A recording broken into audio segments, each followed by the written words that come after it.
Hey everybody, Economic Ninja here. I hope you're doing well. We're going to talk about crude oil prices and what is happening and how it is an indicator of where we are economically. Why? Because crude is settling around $69 as of the recording of this video, and it's important to note that it's just been on a little bit of a decline. Why?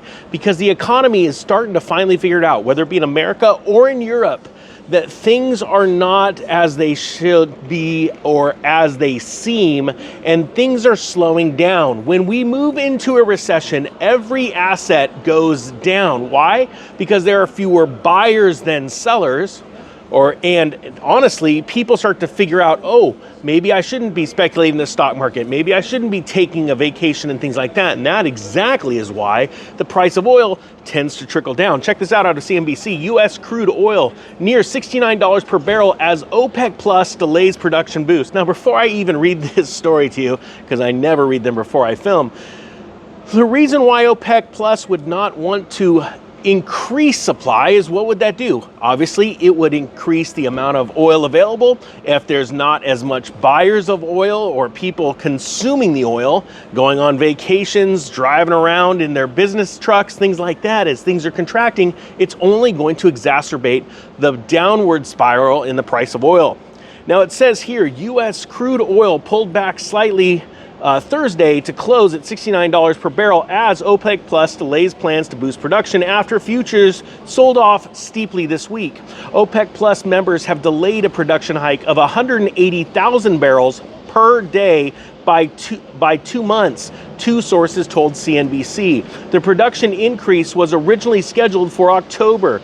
There's a number of factors that are really working against OPEC over the next few months. Andy Lipow, president of Lipow Oil Associates, told CNBC Street Signs on Thursday. Also, if you want to know where I am sitting behind or in front of the cathedral in Cologne, Germany. One of the few structures that were attacked during World War II, but was still standing after World War II. It says here, Thursday's energy prices, we were looking at 69.15 cents per barrel for West Texas Intermediate. Brent contract was around a little over $72, and prices of gas were down just narrowly too. A natural gas October contract was at $2.25. Now, prices also found support as U.S. crude investors fell by nearly 7 million inventories fell by nearly 7 million barrels for the week that ended August 30th. According to the Energy Information Administration, gasoline stock rose by 800,000 barrels. The U.S. benchmark has shed about 6% this week, while the Brent global benchmark is down 7.8%. Crude oil futures have lost all gains for the year. The sell-off was sparked by fears that more supply was coming at a time when demand is poised to being weakened. They say here oil demand is faltering in China. So this is not just a US thing. This is not just a European thing. It is a global thing. If you don't understand what's going on with global markets and what happens during a recession, and for everybody that's been buying gold, silver, things like Bitcoin, you have to understand during a recession, prices slow down from their meteoric rise, and then they start to come down. And that is what's really important to note, because there's going to be a lot of upset people. I saw it in 2007, 2008, as the stocks started to sell off, as the Fed was already lowering rates. Gold and silver prices were coming down too, yet they found their bottom first. All right.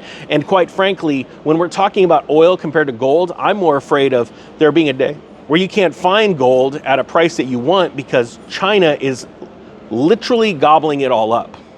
Now, I say here, we're going into lower demand period as far as the consumer goes. And to top that off, we're going into seasonal refining maintenance period in the United States and Europe. That's going to decrease crude oil demand. The fact of the matter is, when people are told there's a recession, they act differently. It's sad to say, but it's true. When they're told that the economy is doing great and all these stellar numbers are coming out of Wall Street, they act differently. They go out and spend money. What you really need to understand is that this one is a big one. Not only because it's like a 50 or 100-year cycle, This is one of the only cycles that I believe that I've ever found in history where it's a global cycle on the economy. You know, aside from the Black Plague or the Black Death or whatever, you got to understand, and there wasn't really established economies from country to country. There were, but they weren't tied in like this, right? So you've got an economic downturn that's really affecting the entire world. Even the 2008 Great Recession, it flowed from Europe into America. It did affect other countries, but not at the exact same pace, the same rate. And that's what's exciting about this.